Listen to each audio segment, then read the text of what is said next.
kung hindi ang tawa niya.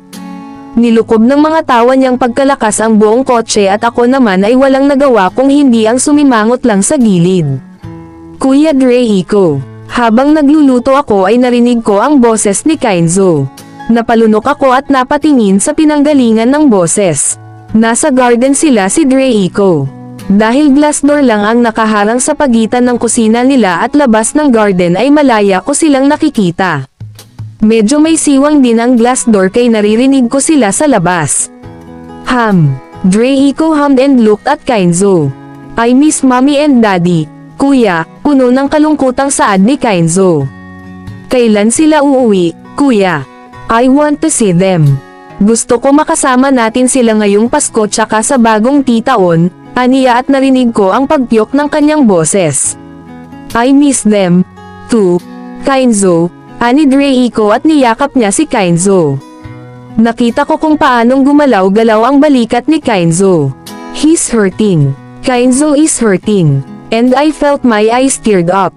Nakatingin lang ako sa kanila at minamasdan kung paanong pakalmayan ni Reiko si Kainzo. Kuya, I want to see mommy.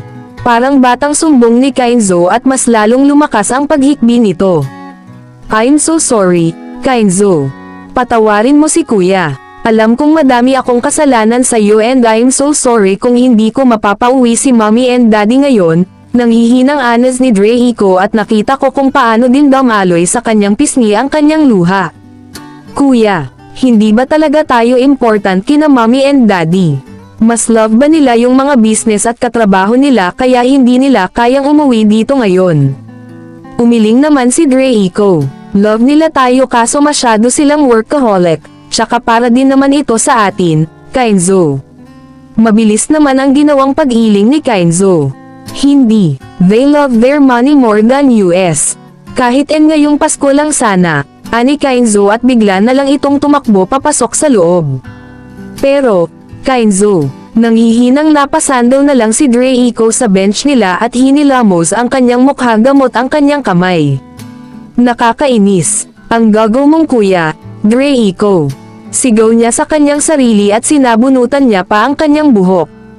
Dahil naalarma ako ay agad ko siyang nilapitan para pigilin. Reiko, tama na yan. Awat ko rito. Nagangat naman